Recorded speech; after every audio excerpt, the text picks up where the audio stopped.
오늘 교회의 본질이란 제목으로 여러분과 함께 하나님의 말씀을 나눕니다.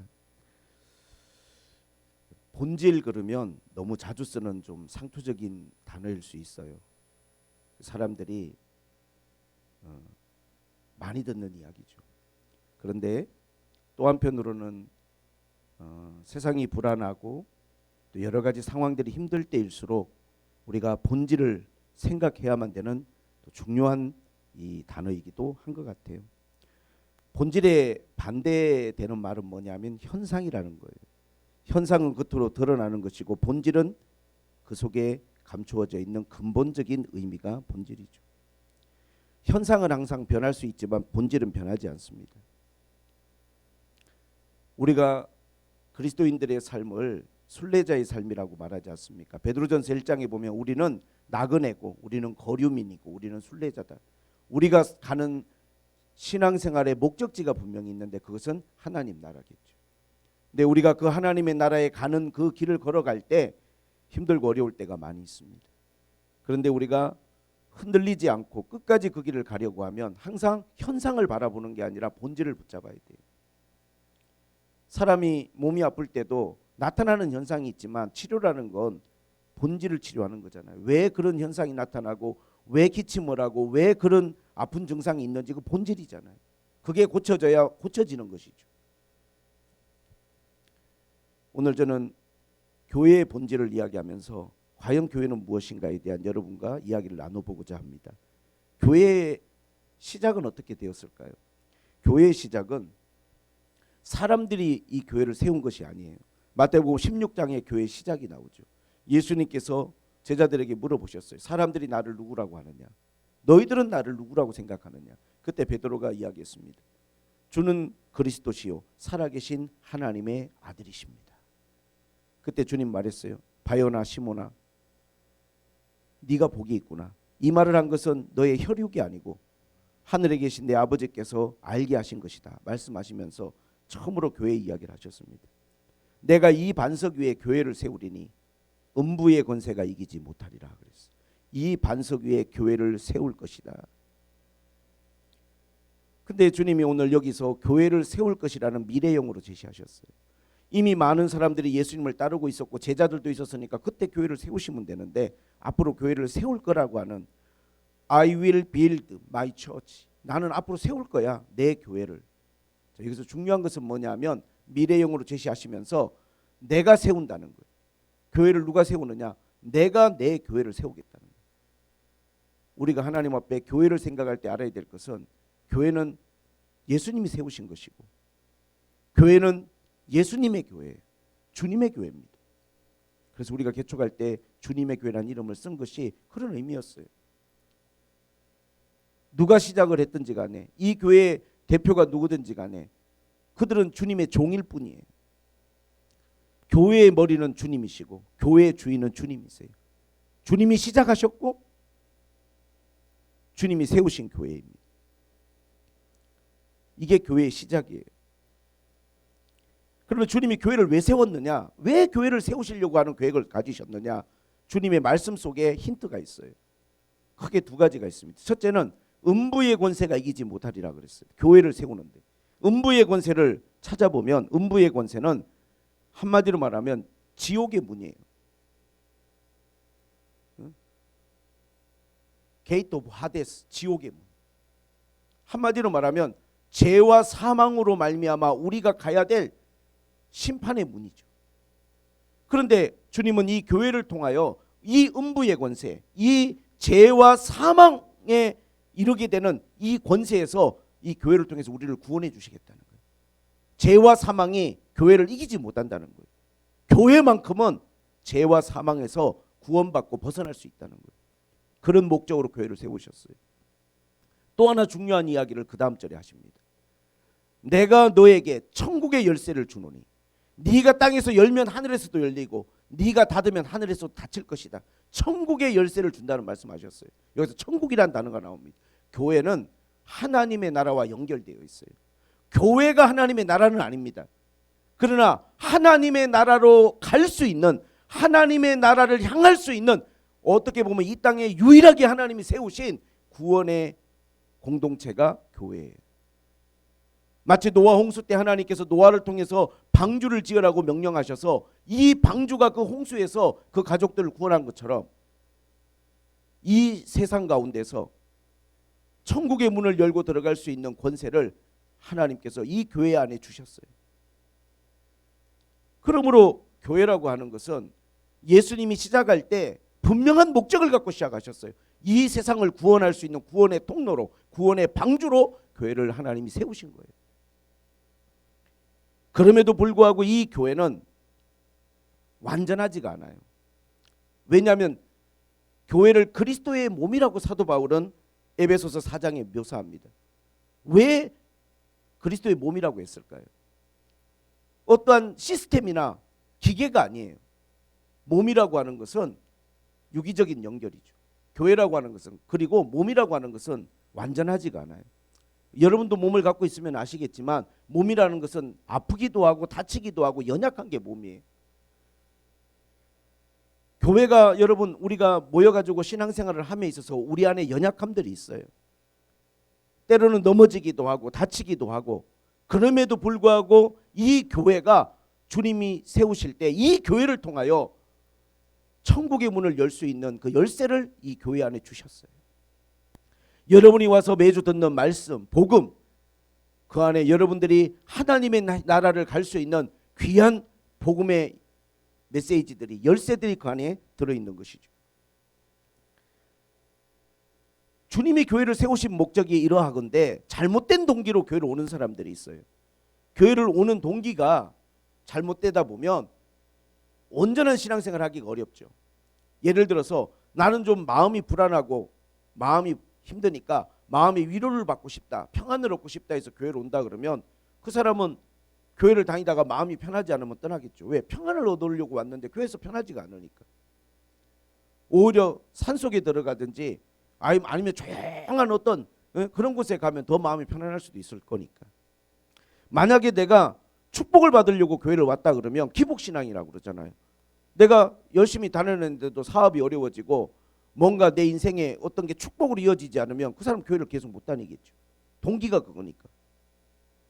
만약에 어떤 사람이 좋은 친구 만남을 찾아서 교회를 왔다고 하면 교회를 다니면서 좋은 사람들 만나면 행복하겠지만 그렇지 않을 때는 교회를 다닐 이유가 없어지겠죠. 동기가 이렇다면. 근데 주님이 교회를 세우실 때 주님의 세우신 목적이 뭐냐면 음부의 권세가 이기지 못할 것이고 천국의 열쇠를 준다는 거예요. 교회는 그 단어 자체가 에클레시아잖아요. 헬라어로. 세상으로부터 불러냈다는 것이거든요. 불러냈다. 그래서 거룩하게 했다는 거예요. 교회의 목적은 우리를 구원하는 데 있어요. 죄와 사망에서 우리를 구원해서 하나님의 나라로 가게 하는 구원의 방주예요. 이러한 동기를 가지고 우리가 신앙생활을 한다면 우리가 어떤 어려움이 있어도 신앙생활에 승리할 수 있겠죠. 내가 구원받고 죄와 사망에서 벗어나고 하나님의 나라를 가기 위한 것이 내 신앙생활의 교회의 목적이라고 한다면 저는 흔들리지 않을 것이라고 봅니다. 그런데 여러분, 이것은 쉬운 건 아니에요. 어떤 사람이 교회 와가지고 처음부터 나는 천국 갈 거야, 나는 내 죄에서 벗어날 거야, 그런 마음으로 교회를 올바른 동기를 갖고 오는 사람이 누가 있겠어요? 여러분 그렇게 오셨습니까? 마치 그것은요, 예쁜 강아지한테 다이아몬드를 주는 것과 같은 거예요. 다이아몬드 너무 귀한 건데 그 예쁜 강아지가 다이아몬드로 뭐라고 바라볼까요? 관심 또는 무관심? 무관심이죠. 본인의 관심사항이 아니에요. 만약에 여러분 집에서 키우는 예쁜 나의 강아지한테 금덩어리 하나 주면 그게 뭘로 보일까요? 무관심. 그 친구한테는 맛있는 음식을 주는 게 더 나을 수 있죠. 우리가 처음에 교회에 올 때 다 좋은 동기만 갖고 올 수는 없어요. 근데 최소한 뭐는 있어야 되냐면 교회를 올 때 잘못된 동기가 아니라 그래도 무슨 말씀을 하는지, 교회에서 가르치는 그 말씀이 뭔지, 어떤 것이 진리고 이 하나님의 말씀이 무엇인지를 알고자 하고 듣고자 하는 마음은 있어야 돼요. 그걸 듣다 보면, 그거를 알려고 하다 보면 내 죄도 알게 되고 하나님도 알게 되고 구원도 알게 되고 알게 되는 거예요. 할렐루야. 그러므로 우리가 신앙생활의 출발은 하나님의 말씀을 듣고 배우려고 하는 마음 자세가 제일 중요해요. 어떤 사람도 처음부터 그 선한 하나님의 목적과 동기를 온전히 이해하고 교회 올 수는 없어요. 하나님의 말씀을 들으면서 알아가면서 우리가 성장하는 것이고 깨달아져 가는 것이죠. 하나님은 이러한 귀한 은혜로 교회를 세우셨습니다. 자, 그런데 오늘 제가 여러분과 나누고 싶은 핵심은 그거예요. 이 교회의 본질 세 가지를 이야기하고 싶은 거예요.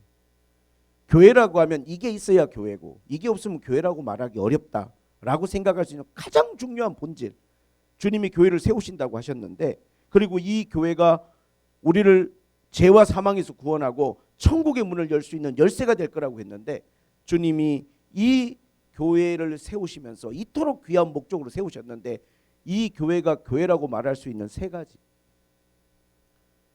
우리가 이 본질을 이해하려면 뭐든지 시작으로 가봐야 돼요. 우리가 그거를 가장 중요한 원조라고 하지 않습니까? 가장 중요한 시작. 예? 우리가 이 세상에, 우리가 살아가는 세상의 목적을 알려면 창세기를 가서 하나님 만드신 때를 봐야죠. 그래야 하나님 만드셨을 때 왜 만드셨는지, 어떻게 만드셨는지를 알아야 본질을 이해하는 것처럼 교회가 어떻게 시작됐는지를 봐야 돼요. 그것이 바로 사도행전에 나오는 초대교회 모습입니다. 그 첫 번째는 교회의 본질이 뭐냐면 성령이에요. 왜 주님이 교회를 세우실 때 나는 세울 거라고 미래형으로 제시하셨냐면, 교회에는 반드시 하나님의 성령의 임재가 있어야 돼요. 예수님의 죽으심과 부활하심 이후에 성령의 강림이 없이는 그걸 교회라고 말할 수 없어요. 교회가 언제 시작됐느냐? 사도행전 1장부터 읽어보면 그때 시작돼요. 주님이 승천하시면서 제자들에게 말씀하셨어요. 아버지의 약속하신 성령을 기다리라. 요한은 물론 세례 베풀었지만 너희는 몇 날이 못 되어 성령으로 세례를 받으리라 그랬어요. 성령 세례에 대한 이야기를 하셨어요. 그리고 이 성령이 너희들에게 임하면 너희가 권능을 받고 예루살렘과 온 유대와 사마리아와 땅끝까지 내 증인이 될 것이다 말씀하셨어요. 그리고 그들은 모여서 기도했죠. 사도행전 2장에 보니까 성령이 불같이 그들에게 임했어요. 120명의 사람들에게 성령 충만함이 임했습니다. 여러분, 사도행전은 교회의 시작과 더불어 성령행전이라고 이야기합니다. 구약에도 공동체가 있었고 구약에도 하나님의 백성이 있었어요. 근데 그게 왜 교회가 아닙니까? 교회의 특징은요, 예수님의 죽으심과 부활하심으로 말미암아 성령의 기름 부음이 각 사람의 마음 가운데 임할 때 그때 교회가 시작되는 거예요. 사도 바울은 여기에 대해서 고린도전서 3장 16절에 이렇게 이야기합니다. 너희가 하나님의 성전인 것과 하나님의 성령이 너희 안에 계시는 것을 알지 못하느냐 그랬어요. 하나님의 성령이 내 안에 임하시는 것, 그게 교회의 시작이에요. 이건 주님의 죽으심과 부활하심으로 말미암아 비로소 성령이 우리의 마음 가운데 임하실 수 있는 길이 열린 거예요. 교회는 성령이 있어야 되죠. 성령이 없는 교회는요, 그걸 교회라고 말하기가 어려워요. 우리의 마음속에 하나님의 성령의 음성이 있어야 되고 성령의 감동이 있어야 되고, 우리가 축도할 때 가장 많이 우리가 축도에 인용하는 게 고린도후서 13장이지 않습니까? 마지막 절에 보면 그런 이야기가 나오죠. 뭐가 나옵니까? 베드로는 그렇게 축도를 합니다. 어떻게 축도하냐 하면 13장에 보니까 주 예수 그리스도의 은혜와 하나님의 사랑과 성령의 교통하심이 너희 무리와 함께 있을지어다 그랬어요. 성령의 교통, 성령이 있어야 우리가 하나가 되는 것이고 교회가 되는 것이고 연합되는 것이고 그리스도의 몸이 되는 거예요. 우리는 다 다르잖아요. 우리는 하나부터 열까지가 다 달라요. 그런데 어떻게 우리가 공동체가 될 수 있고 어떻게 우리가 하나가 될 수 있냐면 성령이 그 일을 하시는 거예요. 성령의 은혜로, 성령의 용납하심으로, 성령의 도우심으로 우리가 교회를 이루고 형제 자매가 되고 주님의 몸이 되고 하나님의 나라가 되는 거예요. 성령만이 그 일을 하실 수 있어요. 그래서 교회 안에는 반드시 하나님의 성령의 기름 부음이 있어야 된다. 이게 부어지면서 비로소 교회가 시작됐다. 두 번째는 뭐가 필요하냐? 구원의 복음이 있어야 돼요. 메시지가 있어야 돼요. 교회라고 하는 것은 사람들에게 명확하게 구원에 대한 방향을 제시할 수 있는 것이 교회의 본질이에요. 성령의 불같이 임한 다음에 사람들이 이 성령이 각 사람의 마음에 임하는 것을 처음 봤어요. 막 방언을 하고 그들이 막 기도하고 그래서 사람들이 모여서 뭐라고 말했냐면 이 사람들이 제정신이 아니고 이 사람들이 아침부터 술 취한 거 아니냐 이렇게 말할 정도로 그 120명의 사람들이 성령 충만해서 정말 그들이 뜨겁게 기도하고 있었어요. 그때 베드로와 사도들이 일어서서 요엘의 예언을 이야기를 합니다. 요엘이 말세의 내용을 남종과 여종들에게 부어줄 거라고 예언한 것이 있지 않냐. 그게 지금 나타난 것이다. 말세에 하나님이 약속하신 성령을 부어주신 것이다. 너희가 십자가에 못 박았던 그 예수, 그분이 바로 우리의 구주가 되시고 주가 되신다. 그들에게 담대하게 말씀을 선포했더니 오늘 본문에 나오는 그들이 마음에 찔렸어요. 마음에 찔린 거예요.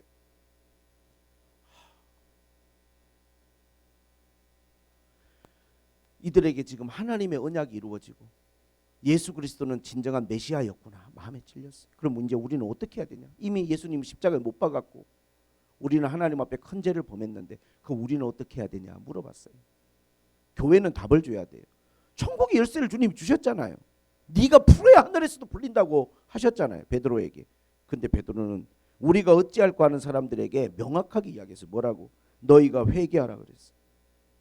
회개라고 하는 건 뭐라고요? 하나님 앞에 돌이킴이죠. 내가 뭘 잘못했는지, 내가 어떤 것이 나의 문제인지, 나의 자아에 대해서, 내가 잘못 걸어온 길에 대해서 이제 방향을, 초점을 하나님께 맞추고 나를 돌이키는 것이, 그것이 회개죠. 그리고 각각 예수 그리스도의 이름으로 침례를 받고 각각 받아야 돼요. 가정이 대표로 받는 것도 아니고 무리의 대표가 받아서 되는 게 아니라 각각의, 가족이 5명이면 5명 각각, 가족이 3명이면 3명 각각, 다 각각 예수 그리스도의 이름으로 침례를 받고 죄사함을 받으라 이렇게 말했어요. 그리고 성령의 선물을 받으리니. 이 약속은 너희와 너희 자녀와 모든 먼데 사람 곧 우리 주 하나님이 얼마든지 부르신 자들에게 하신 것이라고 또 여러 말로 확정하며 권하여 이르되 너희가 이 패역한 세대에서 구원을 받으라 하니 그 말을 받은 사람들이 침례를 받음에 이날의 신도의 수가 3,000이나 더했다는 거예요. 여러분, 초대교회의 특징은요, 명확하게 복음을 제시합니다. 명확한 복음, 정확한 복음. 여기서 가장 중요한 건 뭐냐? 예수 그리스도의 이름이에요. 여러분. 그 이름. 사도행전 4장 12절에 다른 이름으로서는 구원받을 수 없어요. 천하 인간에게 구원받은 다른 이름을 주신 적이 없다는 거예요. 오직 예수의 이름에, 그 이름의 비밀, 그 이름의 놀라운 능력이 오늘 교회가 시작되면서 천국의 열쇠를 여는 것처럼 사람들에게 풀어졌어요. 너희가 회개하고 각각 예수 그리스도의 이름으로 물침례를 받으라는 거예요. 그리고 죄사함을 받으라는 거예요. 마르틴 루터가 종교개혁을 했죠. 목숨 걸고 했어요. 그는 카톨릭 성당에다가 95개 성당의 잘못된 것들, 카톨릭의 잘못된 것들을 써붙이고 종교개혁을 했어요. 그리고 그가 1530년에 아우구스부르크 신앙고백이란 걸 만듭니다. 그 아우구스부르크 신앙고백에 뭐라고 나와 있냐? 교회에 대한 이야기가 이렇게 나와 있어요. 루터가 만든 겁니다. 이 신앙고백을. 복음을 순수하게 가르치고 성례전을 올바르게 시행하는 성도의 모임이다 그랬어요. 저 굉장히 이 루터의 말에 감동받았어요. 왜? 루터는 교회를 어떻게 정의했냐면, 캐톨릭은요, 마태복음 16장의 교회를 어떻게 정의했냐면 이 반석 위에 내 교회를 세우리라 라고 하는 이 반석을 베드로라고 봤어요. 베드로의 신앙, 이 베드로라고 하는 사람 위에 교회가 세워졌다. 그래서 베드로를 일대 교황이라고 하는 거예요. 카톨릭은 빡빡 우깁니다. 베드로가 일대 교황이라고. 그리고 베드로에게 천국 열쇠를 줬다는 거예요. 그게 자기들을 캐톨릭을 통해서 계속 이어져 가고 캐톨릭을 통해서만 구원받을 수 있다라고 그런 교리를 가지고 있어요. 그런데 여러분, 오늘 이 반석 위라고 반석을 많은 사람들은 어떻게 생각하냐면 베드로가 했던 신앙 고백이라고 생각해요. 주는 그리스도시요 하나님의 아들이십니다라는 이 신앙 고백 위에 교회가 세워졌다. 그러나 제가 생각하고 있는 이 반석은 예수 그리스도예요. 주님이 이 대화의 핵심이 그거잖아요. 나를 누구라고 하느냐. 나를 누구라고 하느냐잖아요. 베드로는 정확하게 주님에 대해서 이야기했어요. 그 반석이라는 것은 뭡니까? 바울이 이야기하죠. 너희가 신령한 물을 마셨는데, 반석에서부터 나오는 신령한 물을 마셨는데 이 반석은 곧 그리스도시라. 고린도전서 10장에 이야기하잖아요. 반석은 예수 그리스도예요. 해석이 완전히 틀린 거예요. 그래서 여러분, 교회에서 예수 그리스도의 이름이 가장 중요한 거예요. 교회는 예수 그리스도의 이름 위에 세워져 있는 거예요. 그 예수 그리스도가 이 교회를 세우신 분이고, 이 교회의 주인이고, 이 교회의 머릿돌이고, 이 교회의 기초신 거예요. 예수 그리스도. 예수 그리스도의 이 이름. 그래서 사도들은 예수 그리스도의 이름으로 침례를 받으라고 했고, 그날에 3,000명이 세례를 받았죠. 근데 이단들이 주로 하는 게 뭐냐면 보면요, 성경의 어떤 한 구절 뽑아가지고 그거를 보편화, 일반화 시켜가지고 마치 그 한 구절로 성경 전체를 해석하듯이 이야기하는 게 이단들의 특징이잖아요. 만약에 제가 지금 여러분에게 말하고 있는 것이 그런 방식이라면 그건 문제가 있는 거예요. 성경 어디 한 구절 나오는 걸 가지고 이거를 보편화시킨다면. 근데 여러분, 사도행전을 한번 여러분 쭉 관통하면서 읽어보세요. 사도행전에서 예루살렘에서 이 복음이 전해지고 교회 안에서, 그리고 난 다음에 이게 어디로 갔냐면 사마리아로 넘어갔어요. 사도행전 8장에 보니까 사마리아에 빌립 집사가 가서 복음을 전합니다. 그런데 사도행전 8장 14절부터 보니까 예루살렘에 있는 사도들이 사마리아도 하나님의 말씀을 받았다함을 듣고 베드로와 요한을 보내매 그들이 성령 받기 위하여 기도하니 이는 아직 한 사람에게도 성령 내리신 일이 없고 오직 주 예수의 이름으로 침례만 받을 뿐이라 그랬어요. 사마리아 성에도 오직 주 예수의 이름으로 침례가 행하여졌어요. 사도행전 8장이. 그러면 사마리아 땅에만 그렇게 정해졌느냐? 사도행전 10장에 보니까 이방인 고넬료의 가정에 베드로가 갔을 때도 동일한 말씀이 전해졌어요. 10장 44절, 베드로가 이 말할 때 성령이 말씀 듣는 모든 사람에게 내려오시니 베드로와 함께 온 할례 받은 신자들이 이방인들에게도 성령 부어주심을 말미암아 놀라니 이는 방언을 말하며 하나님 높임을 들어미러라. 이에 베드로가 이르되 이 사람들이 우리 같이 성령을 받았으니 누가 물로 침례 줌을 금하리오 하고 명하여 예수 그리스도의 이름으로 침례를 베풀라 하니라. 그들이 베드로에게 며칠 더 머물기를 청하니라. 베드로는 고넬료의 가정에도 예수 그리스도의 이름으로 물침례를 행하였어요. 그러면 베드로만 이렇게 하고 다른 사람들은 이렇게 한 것이 맞나? 사도행전 19장에 바울이 이야기가 나옵니다. 사도 바울은 19장에 보니까 에베소에 갔어요. 바울이 고린도에 있을 때 바울이 윗지방으로 다녀 에베소에 와서 어떤 제자들을 만나 이르되 너희가 믿을 때 성령 받았느냐? 이르되 아니라 우리는 성령이 계심을 듣지 못하였노라. 베드로가 이르되 그러면 너희가 무슨 세례를 받았느냐? 대답하되 요한의 세례니라. 바울이 이르되 요한이 회개의 세례를 베풀며 백성에게 말하되 내 뒤에 오시는 이를 믿으라 하였으니 이는 곧 예수라 하거늘 그들이 듣고 주 예수의 이름으로 침례를 받으니라. 제가 어떤 성경 구절 한 구절 뽑아가지고 우리 교회가 유별나게 그것에 기초를 두고 여러분에게 말하고 가르치는 게 아닙니다. 성경 어디를 봐도 그 당시 초대 교회의 복음은 동일했어요. 베드로가 전하는 복음이나 빌립 집사가 사마리아에 전한 거나 바울이 전한 것이나 그들은 다 주 예수의 이름으로 물침례를 베풀었습니다. 그것은 굉장히 중요한 가치였어요. 오늘 그 아우구스 브루크 신앙고백에서 뭐라고 했습니까? 복음을 순수하게 전해야 된다 했잖아요. 거기에 따른 무슨 전통이나 제도나 이런 것들, 인간의 전통과 제도가 섞이면 안 된다는 이야기. 복음은 순수하게 전해져야 돼. 복음은 복음으로 그대로 전해져야 된다고 루터도 그때 이야기를 했어요. 그리고 성례전을 올바르게 시행하는 성도의 모임이라고 그랬어요. 루터가 이러한 의미를 다 알고 쓴 말은 아닐지 몰라도 성례전이 올바로 시행돼야 되는 거예요. 성경에 했던 대로, 예수님이 말씀하신 대로, 제자들이 실행했던 대로 그대로 성례전이 행해지는 것이 그게 교회라는 거예요.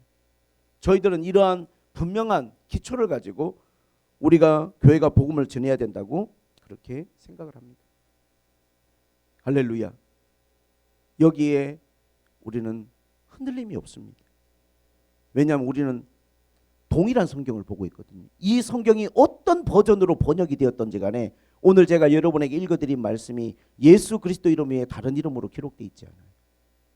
베트남 성경을 봐도 인도네시아 성경을 봐도 어디를 가도 오늘 제가 찾아드린 모든 말씀은 예수 그리스도 이름으로 정확하게 기록되어 있습니다. 그것은 저는 굉장히 중요한 가치라고 봅니다. 교회 주인이 예수님인 것처럼 교회 안에서 행하여지는 모든 일들도 예수의 이름으로 행하여져야 그게 온전한 거고 그게 순수한 것입니다.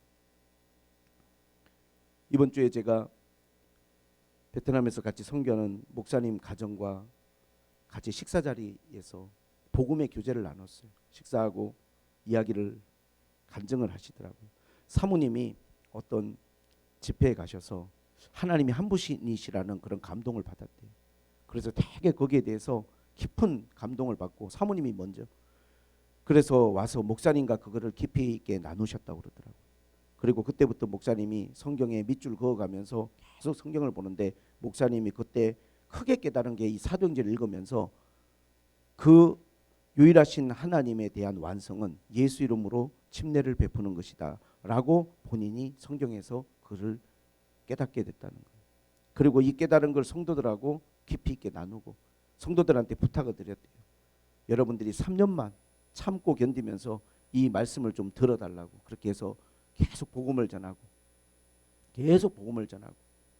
사도행전에 나오는 이 말씀을 성도들한테 가르치고 그때 힘들어했던 성도들을 많이 떠났지만 그럼에도 불구하고 이번 주에 만날 때 그 이야기를 하더라고. 하루하루 너무 행복하고 복음을 안 것도 행복하고 복음을 전하는 것도 행복하고 복음 위에 사는 것도 행복하고 예수 이름의 비밀을 아는 것도 감사하고 근데 목사님 감사보다 사모님 감사가 훨씬 더 크더라고. 너무너무 감사하다. 그렇게 감사할 수가 없다고. 제가 많이 동기부여를 받았어요. 어떻게 보면 그렇게 그 어려운 과정들을 통해서 복음을 깨달으셨는데 예수 이름을 위해서 그렇게 모든 것들을 헌신하고 계속 가르치고 성도들에게 3년을 그렇게 가르쳤다고 그러더라고요. 계속 교인들에게 얼마나 성도들이 힘들었겠어요. 그래서 많이 떠났대요. 떠나기도 하고 했지만 본인은 너무나 확신했기에 너무나 그 예수 이름이 너무 선명했기에 그렇게 전했노라 그렇게 이야기를 하시더라고요. 여러분 교회는 무엇입니까? 교회는 성령의 기름 부음이 있어야 되고 분명한 복음의 메시지가 우리가 어찌할까 물어보는데 보보보 하면 안 되고 대충 얼버무려 이야기하면 안 되고 명확하고 분명하게 복음을 제시해야 돼요.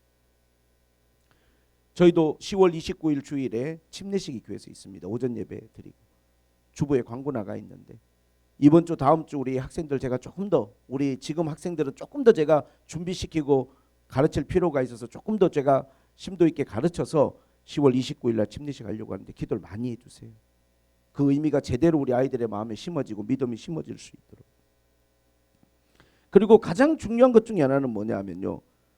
교회는 성령의 임재가 있어야 되고 그 다음에 구원의 명확한 복음의 메시지가 있어야 되고 세 번째는 복음에 합당한 삶이 있어야 돼요. 가장 중요한 것 중에 하나입니다.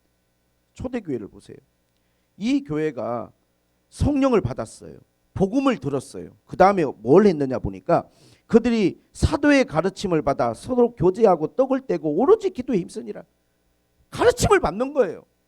자아를 깨뜨리는 연습을 했을 것이고 세상의 육신의 것들이 아니라 하늘의 것들을 소망 삼는 그러한 계속해서 영적 가치관들을 배웠을 거예요. 사도들을 통해서 예수님이 제자들에게 가르쳐줬던 것처럼 그들도 이 사람들에게 하나님의 말씀을 가르쳤겠죠. 그리고 정말 기도 열심히 하고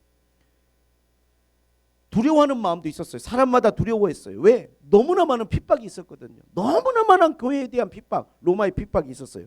그러나 그들은 열심히 기도했고 기적과 표적이 나타났고 심지어는 그들이 서로 물건을 통용하고 서로 어려움을 도와주고 나눠주는 사랑을 베푸는 놀라운 사랑의 공동체가 되었다라고 사도행전은 기록하고 있습니다. 여러분, 복음에 합당한 삶이 굉장히 필요한 것이죠. 복음을 알았다면 복음에 합당하게 살아야죠. 저는 이 지점에서 많은 딜레마를 가지고 있었어요. 복음을 전하고 복음을 안다는 분이 또 그러한 많은 사람들이 복음에 합당한 삶을 사는 게 아니라 세상의 어떠한 욕심도 포기하지 않는 그러한 삶들을 쫓아가는 걸 보면서 굉장히 많은 또 제 자신 안에도 그러한 욕심들과 세상의 것들에 대한 어떠한 마음들이 제 안에 살아있음을 보면서 저 자신에게도 너무 많이 실망했어요. 복음을 알았잖아요. 그러면 정말 순례자의 길을 가야 되고 복음에 합당한 삶을 살아야 되잖아요. 그러지 못하는 제 자신을 발견했죠. 빌립보서의 사도 바울은 그런 이야기를 합니다. 오직 너희는 그리스도의 복음에 합당하게 생활하라 그랬어요. 복음을 알았으면 복음에 합당하게 생활을 해야 되잖아요. 여기서 생활하라라고 하는 바울이 메시지를 전했는데, 여기서 생활하라는 말이 헬라어로 아주 중요한 말인데 펠리피오마이라는 말이에요. 이거 어렵죠. 생활하라는 말이. 펠리피오마이가 뭐냐 하면 그 안에 도시국가라는 폴리스라는 뜻이 들어있어요. 여러분, 고대 그리스의 도시국가들의 특징이 뭐냐면요, 다 직접민주주의예요. 모든 정책 의사결정에 자기들이 다 참여해요. 광장에 모여가지고 어떤 국가의 중요한 결정사항이 있을 때 어떠한 대표들이 하는 게 아니라, 책임자가 하는 게 아니라 모든 시민들이 거기에 다 참여하는 거예요. 자기 의견 내고 다 토론하고. 왜냐? 나의 주권과 나의 권리가 거기 걸려있는 문제니까 내가 참여하겠다는 거예요. 그러면 복음에 합당하게 생활하라는 말은 뭐냐면요, 우리가 교회가 되었잖아요. 우리가 그리스도인의 공동체가 되었잖아요. 그러면 우리가 그리스도인의 공동체로서, 우리가 복음에 연합된 자로서 합당하게 생활하라는 것은 항상 복음에 우리가 관심을 갖고 참여하는 자가 돼야 된다, 그런 이야기예요. 바울이 뭐라고 말합니까? 복음에 합당하게 생활하라. 이는 너희에게 가보나 떠나 있으나 너희가 한 마음으로 서서 한 뜻으로 복음의 신앙을 위하여 협력하는 것. 여러분, 민주주의라는 게 그런 거잖아요. 뭐 그분들이 알아서 결정하면 난 따라가면 되지. 그럼 남한테 내 미래와 운명을 맡기지 않아요. 내가 직접 거기에 투표로든 뭘로든 참여해서 내가 나의 주권과 나의 미래가 걸려있는 어떤 문제에 대해서 나도 관심을 갖고 기도하고 참여하는 것이죠. 그게 뭐냐? 생활하는 거예요. 협력하는 것이죠. 복음에 합당하게 생활하기 위해서 우리가 알아야 될 것은, 우리가 한 마음과 한 뜻이 되어 어떤 것들을 위해서 협력하고 힘을 모아야 돼요. 그래서 그리스도의 몸인 거예요. 그리스도의 몸이라고 했을 때 중요한 것은요, 뭐냐면 다 지체가 달라요. 너무 달라요. 그러니까 같기를 바라지 마세요. 여러분하고 같은 사람 한 사람도 없어요. 저도 예전에 이게 굉장히 힘들었어요. 나하고 이 다른 어떤 것들을 제가 이 받아들이고 수용하는 것이 굉장히 힘든 사람이라는 걸 알았어요. 그런 거에 대한 제 스스로가 이질감이 생기는 거예요. 나하고 다르고 그러면 가정 안에서도 그랬어요. 그게 수용이 안 되고 이해가 안 돼요, 제가. 그래서 많이 힘들었어요. 갈등도 많이 생겼어요. 아마 목회하면서도 제가 그랬던 것 같아요. 그런데 주님은 뭐라고 했냐면 너희는 지체라는 거예요. 절대 몸 안에 같은 지체가 하나도 없습니다.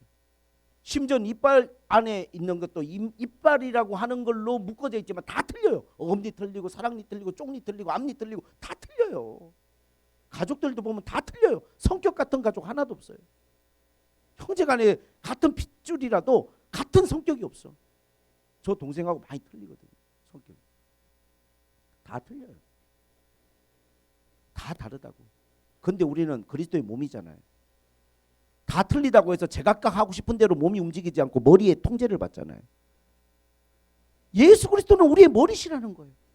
몸이 제각각 움직이는 게 아니라 다 머리에 지시를 받아서 일사불란하게 움직이는 것처럼, 한 몸으로 움직이는 것처럼 교회가 성령 안에서 하나 되고 복음 안에서 하나 되고, 그리고 우리가 각자가 기도하면서 하나님이 우리에게 주시는 감동을 따라 생활할 때 우리는 함께 한 마음으로 어떤 목적을 향하여 협력할 수 있고 일할 수 있는 거예요. 할렐루야. 우리에게 그런 마음이 있기를 주님의 이름으로 축복을 드립니다. 복음에 합당한 삶. 저는 개인적으로는 좀 정적인 사람이에요. 그래서 이렇게 정을 나누는 걸 좋아해요. 근데 전 나름대로 이렇게 주는 걸 좋아하는 사람이라고 생각했는데, 제가 말씀을 준비하고 기도하면서 이렇게 보니까 너무 받은 게 많아서 제 자신이 정이 많은 사람이라고 말하기가 너무 부끄러울 정도예요. 특히 내가 목회하고 이 교회 안에서 신앙생활하면서 제가 받은 우리 성도들의 사랑에 대해서 이렇게 묵상하고 한번 생각해 봤어요. 선교하면서, 아이들 키우면서, 생활하면서, 목회하면서 저는 그런 자부심 하나는 있어요. 우리 사랑하는 샘물교회 성도들이 참 복음만 알고 계신 게 아니라 복음에 합당하게 생활하려고 하고 베풀고 주는 것에 굉장히 넉넉한 마음을 가지신 분들이라는 것에 제가 깊은 감동을 받습니다. 할렐루야. 여러분한테 고마운 마음이 이 안에 너무 많아요. 내가 준 것보다 받은 게 너무너무 많아요. 그래서 내가 더 하나님 앞에 섬기는 마음을 가져야겠다는 그러한 마음에 각오도 하게 됩니다. 헤아려 보니까 준 게 많은 게 아니라 받은 게 너무 많아요. 여러분의 사랑, 지지, 도움 그런 것들이 없었다면 아마 여기까지 오는 게 쉽지 않았을 것 같아요. 우리 성도들의 그런 베푸는 사랑, 많은 것이 다름에도 불구하고 여러분에게도 소중한 것임에도 불구하고 지지해주고 도와주고 밀어주고 여러분이 베풀어준 그 하나님의 크신 사랑이 이게 복음을 아는 사람들이 가지고 있는 마음이구나 하는 것을 제가 많이 깨닫고 느끼게 됩니다. 그리고 최근에 목회자들이나 목사님들 만나서 이렇게 교제하면서 너무 큰 사랑을 많이 느껴요. 정말 큰 사랑이라고 밖에 말할 수 없어요. 이분이 왜 나에게 이러한 사랑을 한 번, 두 번, 세 번이 아니라 계속 베풀어 주시는 거예요. 그래서 너무나 큰 사랑을 많이 느꼈어요. 복음을 아는 사람들이, 하나님을 아는 사람들이 사는 것이 이런 것이구나 라고 하는 것을 느끼고 나를 돌아보고 반성하고 또 하나님 앞에 내가 더 잘 섬기는 마음을 가져야겠구나 하는 그러한 마음도 갖는 시간들이 있었습니다. 초대교회는 그랬어요. 사랑으로 하나님의 은혜로 베풀고 나눔이 넘쳤어요. 정말로 교회 안에 따뜻한 사랑이 있었고 성도들 간에 나눔이 있었어요. 그 사랑 저도 교회에서 많이 느꼈어요. 정말로 감사한 마음으로. 자, 이제 본질에 대한 이야기를 이렇게 여러분과 나눕니다. 교회의 본질이란 건 교회는 성령이 있어야 돼. 성령의 교통이 있고 감동이 있어야 그게 교회예요. 그리고 교회는요, 사람들에게 확실한 복음의 메시지, 구원의 메시지가 전달돼. 거기 예수 이름이 반드시 있어야 돼. 그리고 복음에 합당한 삶을 사는 그러한 사람들의 모임이에요. 그것이 완전하진 않아요. 때로는 연약한 사람도 있고 아직도 미숙한 사람도 있지만 그럼에도 불구하고 우리가 함께 하나님 앞에 협력하고 함께 복음에 합당하게 생활하는 거예요. 나도 참여하는 거예요. 기도로 참여하든 무엇으로 참여하든 교회에서 예배를 이렇게 드립시다. 우리 학생들 이렇게 일으킵시다 했을 때 그건 저 집사님이 하시겠지. 이거는 목사님이 하시겠지가 아니라 참여하는 자가 되고 이게 우리의 일이고 우리 공동체의 일이고 할렐루야. 우리가 함께 해야 될 일이라는 참여의 마음을 갖는 것, 그것이 함께 생활하는 거예요. 복음에 합당하게. 그런 작은 감동의 목소리들이 이렇게 들려와서 저는 개인적으로 또 한 번 은혜를 받습니다. 너무 감사해요. 우리 학생들도 그렇지만 조금 이렇게 제가 하늘의 미랄처럼 이런 작은 실천 이런 것들 한번 도와보겠습니다.